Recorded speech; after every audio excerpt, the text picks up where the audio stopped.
हे भगवान, रउआ के देहल हमरे पास सब कुछ है, धन दौलत शोहरत इज्जत सब कुछ है।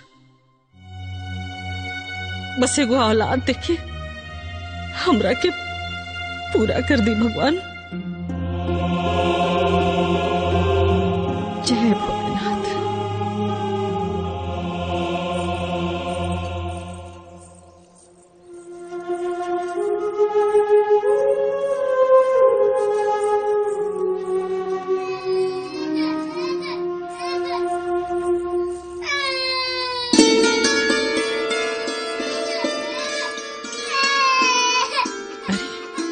केकर बच्चा रो था?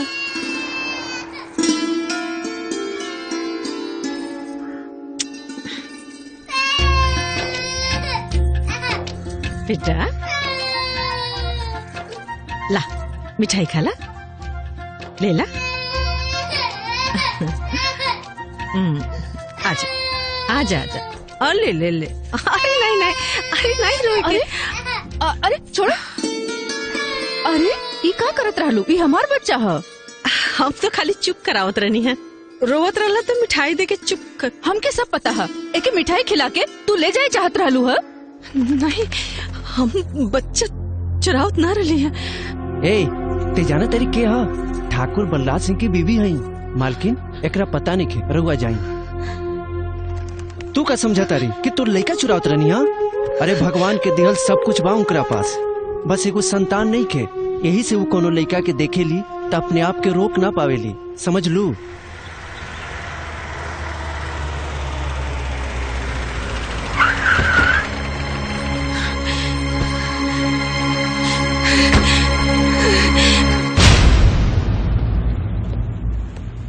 प्रणाम मालिक। प्रणाम प्रणाम। आ गइला मालिक, हमरा के कुछ दिन खातिर छुट्टी चाहिए। पहले तो तू हमारा मालिक कहल बंद करा। काहे मालिक? भले दूर के ही सही, जानकी के भाई बाड़ा। और ये छुट्टी काहे खातिर? मालिक आप तो जानते बाड़ा कि जब से महेंद्र कमाई दुनिया छोड़ के गईल बा, महेंद्र का पालन पोषण करे हमरे खातिर बहुत कठिन हो गईल बा। यही से हम सोचतानी कि ओकरा मामा मामी क्या छोड़ दे, बस यही खातिर छुट्टी चाहते हैं। मालिक मालिक मालिक, मालकिन फिर से आत्महत्या करने की कोशिश करता नहीं। फिर से? हाँ मालिक। चलो चलो। बाजिन का कलंक लेके हमके ना जिए के, नहीं ना जिए के हमके बाजिन का कलंक लेके, नहीं।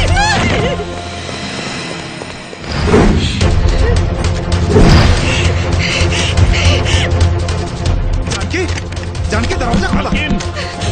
जानकी, मालकिन, जानकी दरवाजा खोला।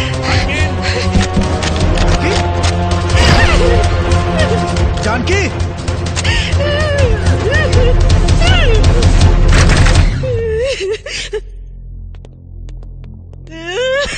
ई का दिमाग खराब हो गइल बा तोहरा? मर जाए दी हमरा के, मर जाए दी। हम जानत नहीं जबले हम जियब तबले रउआ दूसर बियाह ना करब,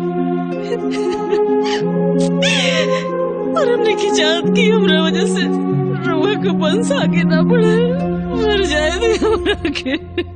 जानकी, हमरा वारिस ना चाहिए, खाली तू हमारा सामने रहा। अरे पगली, तोहरा के अगर कुछ हो जाए तो हम तो जीते जी मर जाए। जाके कपड़ा बदल ला।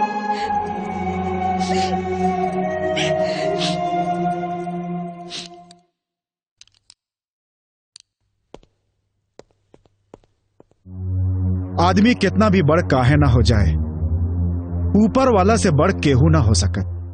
काहे कि औलाद के कमी दौलत के अंबार से नइखे मिट सकत। जी नयन, तोरा से हाथ जोड़ के एगो विनती करतानी। ई का करतानी मालिक, आप आदेश करी। देखा, ना मत करिया। अपन बेटा महेंद्र के जानकी के गोदी में दे के हम दोनों के पूरी तरह से अमीर बनाता, लेकिन मालिक, देखा, कौनो लेकिन वेकिन ना। हम कानूनी तौर तरीका से ओके गोद लेब। हमार वारिस होखे के नाते हमार चल अचल संपत्ति पर ओकर पूरा अधिकार होखी। जानकी के खुश रखे के बस यही एगो तरीका बा हमरे लगे। ठीक बा मालिक, हम महेंद्र के राउर झोली में डाल देता नहीं, कहे कि राउर खुशी में ही हमार खुशी बा।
चमत्कार कहें या भगवान की कृपा। काबिल डॉक्टर साहब।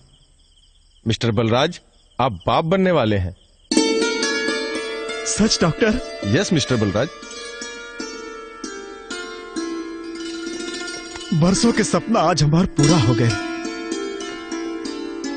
पर हाँ, एक बात का ध्यान रखिएगा कि उन्हें एक ऐसे आदमी की जरूरत है जो साये की तरह 24 घंटे उनके साथ रह सके। थैंक यू डॉक्टर साहब। Welcome. Okay, thank you. All the best.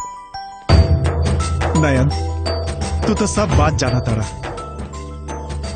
तोहरे सिवा हमार केहू नहीं खे। अब तोहके ही सब कुछ करे के पड़ी। जौना मन करे करा। हमार पत्नी के कुछ नहीं खे हो।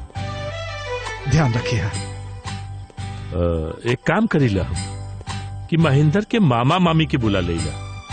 अरे तोरा उठे के जरूरत नहीं खे। सुता सुता आराम कर।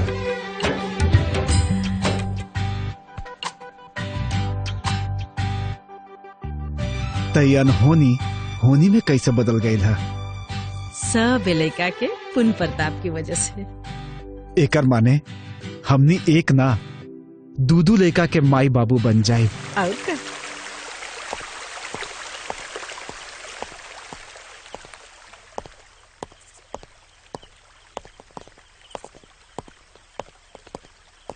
मालिक प्रणाम। प्रणाम प्रणाम। प्रणाम। आ गईला? हाँ, ई हवन महेंद्र का मामा। प्रणाम। और इनकर पत्नी तो अइते ही मालकिन की सेवा में लगन बाड़ीन। हाँ ठीक बा ठीक बा। तई लोगन के बढ़िया से समझा के काम पर लगा दिया जी। और हमरा तोहरा ऊपर बहुत भरोसा बा। हम वकील साहब के बेटी के शादी में जाता नहीं। ठीक बा। ए जीजा, तू सही जगह लियाल बड़ा। अब यहाँ दिमाग हमार ठीक ठाक चली। अरे चुप रहा। हाँ, चला। हाँ, चला। चला यहाँ से, अपने काम पर लगा। अरे चला। इतने शुरू हो गया।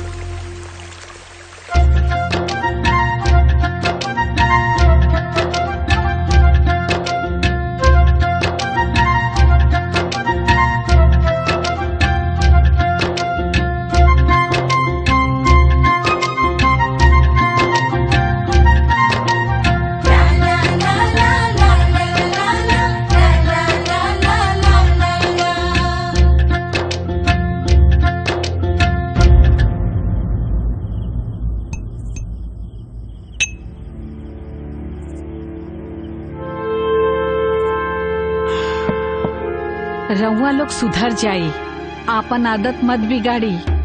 काहे के मालकिन के बच्चा होते ही हमनी के दूध में पड़ल माछी जैसा निकाल के फेंक दिहल जाए। हाँ, कबो कबो तो हमरा के ऐसा लगेला कि तोहरा से ज्यादा समझदार भी आ। वो बात तो ठीक बा। कहीं ये ऐसो आराम अगर हमनी से छिल गई तो हमनी के हाल कुत्तों कौवों से बदतर हो जाये।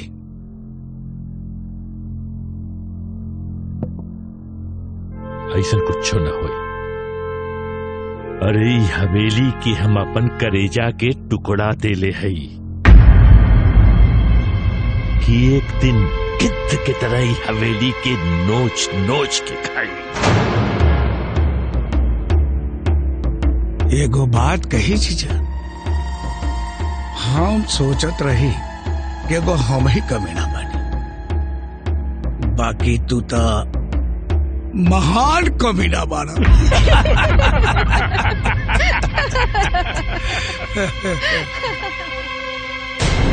हे भगवान, हम गलत आदमी पर भरोसा कर लेनी। एकर ते मंसूबा कुछ और बा। ई हालत में ही बात हम जानकी के भी ना बता सकेनी। हमरा के वसीयत फिर से बनावे के पड़ी। ठीक बा, काले जाके हम वकील से मिलता नहीं।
आज तोहरा सच सच बतावे के पड़ी कि बलराज जी के एक्सीडेंट के करेलस।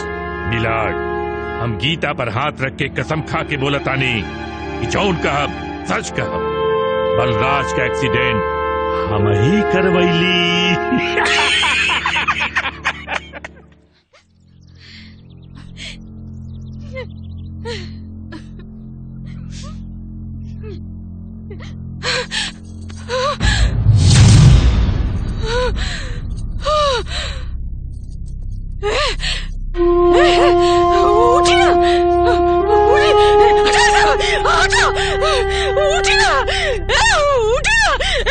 भैया उठाई नहीं करा के, उठाई ना पहले उठाई नहीं करा के,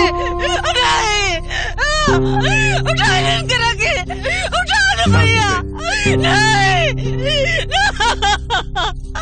उठाई ना।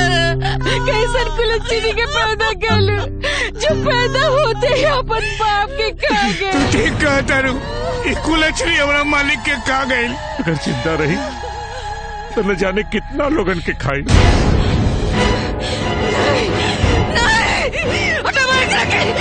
बच्चा ना चाहिए हमरा के जो पैदा हो तुमने बाप के खा जा। एक मिनट, इस बच्ची का तार बलराज सिंह के वसीयतनामे से जुड़ा हुआ है। मैं चाहता हूं कि इनकी वसीयत मैं आप सभी लोगों के सामने पढ़कर सुनाऊं। वसीयत में लिखा है, मैं बलराज सिंह वल्द शिवराज सिंह अपने पूरे होशो हवास में मेरी सारी जायदाद का वसीयतनामा लिख रहा हूँ। मेरी सारी संपत्ति के 50% का मालिकाना अधिकार महेंद्र को जाता है, बाकी 50% मेरी होने वाली औलाद को। लेकिन शर्त ये है, महेंद्र सिंह के वयस्क होने तक या मेरी पत्नी जानकी देवी की आकस्मिक मौत हो जाने पर महेंद्र सिंह की 50% संपत्ति राजाराम ट्रस्ट को चली जाएगी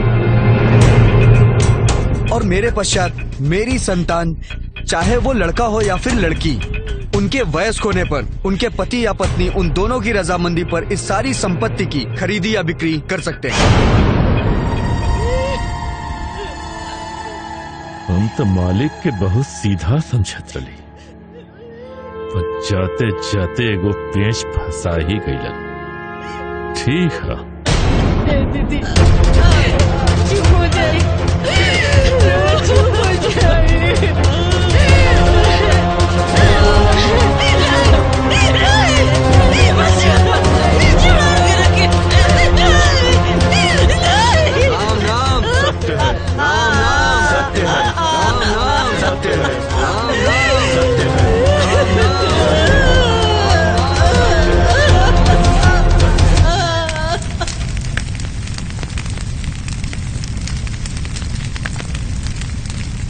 कहीं लोग के पता चल जाए कि हमनी के मरले वाली सर फोकट में जेल में हमनी के चक्की पीछे के पड़ जाए।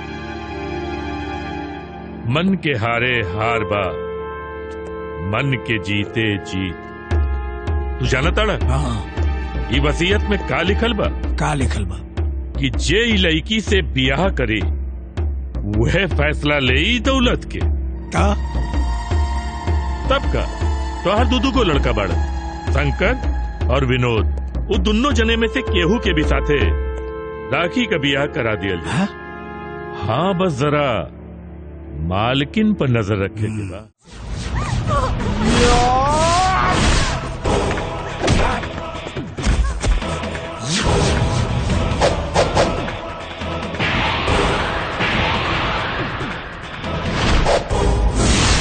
ये भइल ना हीरो टाइप एंट्री एकदम। तारे का कहल जाला के जवन एक फीमेल और 2 मेल होला? 2x भैया जी, साफा बांध के। हाँ, डबल एक्स। ओकरा में तो ढेर पैसा मिलत हुई ना? जरूर, अब मजा आई। ए बाबा, मिल के बनाओ जाए डबल एक्स।